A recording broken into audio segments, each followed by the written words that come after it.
Je suis évidemment très heureux d'être avec vous aujourd'hui parce que, pour moi, vous le savez bien, l'immobilier est évidemment un reflet de la situation générale.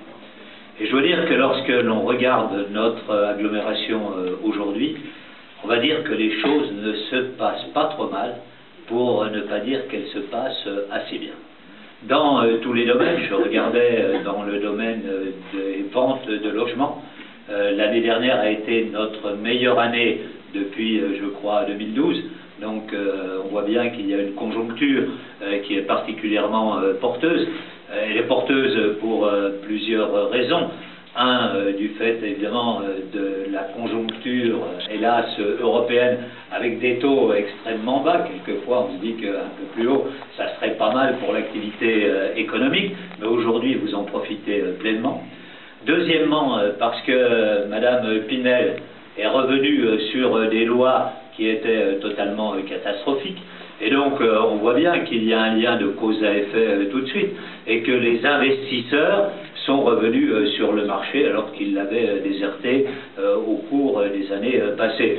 Et donc, le message que je vais faire passer, que j'essaierai en tout cas, parce que vous savez, nul n'est prophète au niveau national, de faire passer à la nouvelle ministre, c'est qu'il ne faut surtout pas revenir aux erreurs du passé, mais plutôt prolonger ce qui vient d'être fait au cours des derniers mois.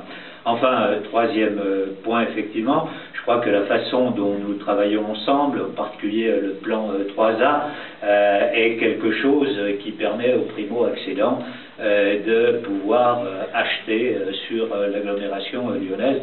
Et on voit bien qu'on est dans toutes les gammes de prix, que c'est effectivement sur les programmes les plus prestigieux, on est quand même à des prix considérables.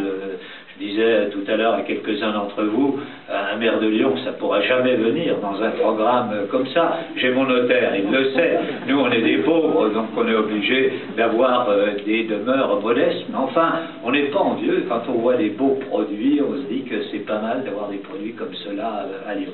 Mais on est à toutes les gammes de prix, puisque je regardais tout à l'heure, par exemple, des programmes sur le Carré de Soie ou sur la Duchère, qui est en train de beaucoup changer, où on démarre quand même à 2005, 2007, donc dans des cadres qui sont très bons. Je veux dire, le Carré de Soie, c'est la confluence de demain, donc c'est vrai qu'aller là-bas avec une connexion, le métro, le tramway, on est connecté à toute l'agglomération de manière importante. En plus, on n'est pas trop loin du grand stade. Et vous avez vu qu'après 10 ans d'efforts, sans recours, vous qui êtes des spécialistes du recours, moi j'en ai géré 100, on les a tous gagnés. Mais enfin, c'était quand même, il nous a fallu 10 ans pour pouvoir les gagner.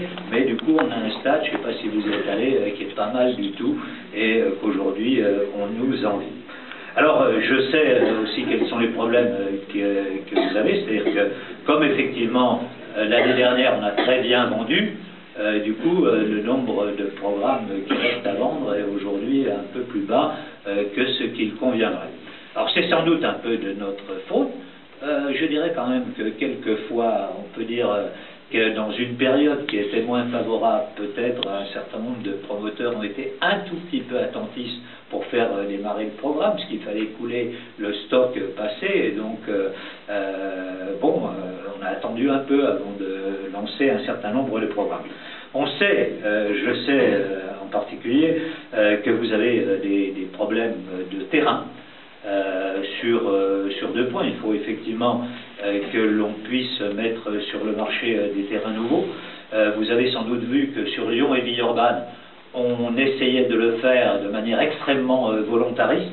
On ne peut pas dire que dans toutes les communes de l'agglomération, ce soit le même cas. Et je veux dire qu'un certain nombre de gens ont été élus sur une thématique qui est autour de chez vous, on ne construit plus rien.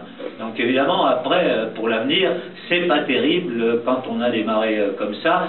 Et le temps qu'on réatterrisse, en général, ça prend 2 ou 3 ans. Donc j'espère que les 2 ans sont passés, qu'un certain nombre de gens vont réatterrir et donc débloquer un certain nombre de permis de construire qui aujourd'hui prennent un peu de retard. En tout cas, sachez que nous, on est extrêmement volontaristes. qu'avec Michel Lefavou, on regarde tout cela avec beaucoup d'attention, que d'ailleurs, puisque on est aujourd'hui dans les premières réalisations de la programmation prévisionnelle des investissements sur les différentes communes, on lira aussi quand même l'investissement public au fait que les gens soient un peu volontaristes en matière de réalisation de logements, parce que je pense qu'il faut encourager ceux qui ont envie de développer plutôt que ceux qui ont envie que rien ne bouge chez eux. Mais je pense que les uns et les autres vont finir par comprendre qu'il faut effectivement aller de l'avant. J'ai bien entendu ce que vous avez dit sur le PLUH. C'est toujours un moment, comme vous le savez, un tout petit peu compliqué. Il est compliqué avant, j'espère qu'il ne sera pas après. Pour ceux qui sont anciens dans la profession, ils se souviennent peut-être que j'ai commencé mon premier mandat par l'annulation du poste, et donc qu'à l'époque on avait galéré quelque temps pour essayer de rétablir les choses. J'en avais hérité, hein, c'est un poste qui avait été réalisé par mon prédécesseur, M. Barre, qui avait été cassé par un terrain sur Craponne et qui nous avait cassé le poste de l'ensemble de l'agglomération. Alors on avait essayé de faire par révision partielle, puisqu'on nous avait dit si vous essayez de le refaire totalement, ça va vous prendre un peu de temps, et donc du coup vous risquez d'autres recours. Donc on avait fait par révision partielle, ça avait pas mal marché. J'espère que cette fois-ci on évitera évidemment tout cela, bien que l'aspect procédural, vous le savez tous, aujourd'hui gagne en dimension. Je disais tout à l'heure à Louisise que j'avais alerté la nouvelle bâtonnière sur le fait qu'un certain nombre d'avocats aujourd'hui vont voir évidemment l'environnement dès que se bâtit un immeuble pour dire si vous me confiez votre affaire, moi je vous fais un recours, vous me donnez 10% sur le recours et donc je vous obtiens un peu d'argent. Donc c'est des pratiques évidemment totalement abusives sur lesquelles il convient donc d'intervenir. Il se trouve que juste après vous, je vois le premier président de la Cour d'appel. Je vais aussi lui parler de cet aspect parce que je trouve qu'on ne peut pas laisser se développer de telles pratiques. Pour ce qui concerne donc, la révision du PLUH, on en est aujourd'hui donc on va dire au dialogue à la fois technique puis en même temps avec les élus qui sont chargés de la révision.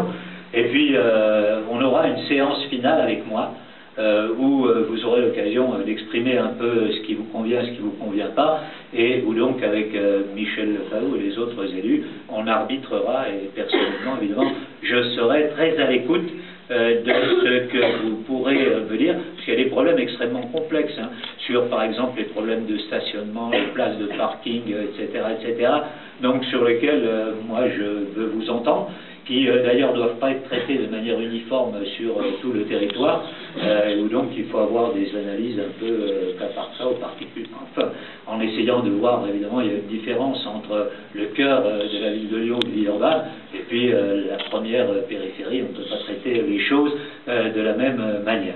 Voilà, en tout cas, moi je suis heureux que la profession se porte bien. Elle se porte bien sur le logement. Elle se porte bien sur l'immobilier tertiaire. Évidemment, la semaine prochaine, je serai au MIPIM. Vous verrez qu'il y a quelques beaux projets qui vont être portés. Je rappelle que l'an dernier, nous avons fait 272 000 m² de tertiaire placés. C'est encore mieux que l'an dernier, alors que l'an dernier on était déjà, on croyait à notre maximum.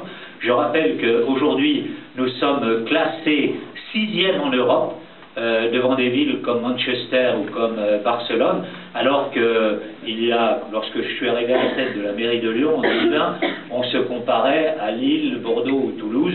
Aujourd'hui, sur le tertiaire, on fait 2 fois ce qu'il faut.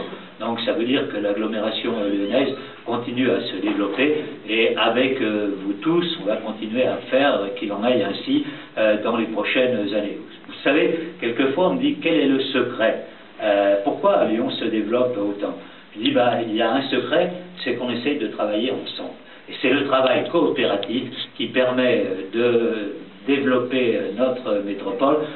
De ce travail collaboratif, vous êtes les acteurs principaux, et donc moi je suis toujours heureux d'être avec vous.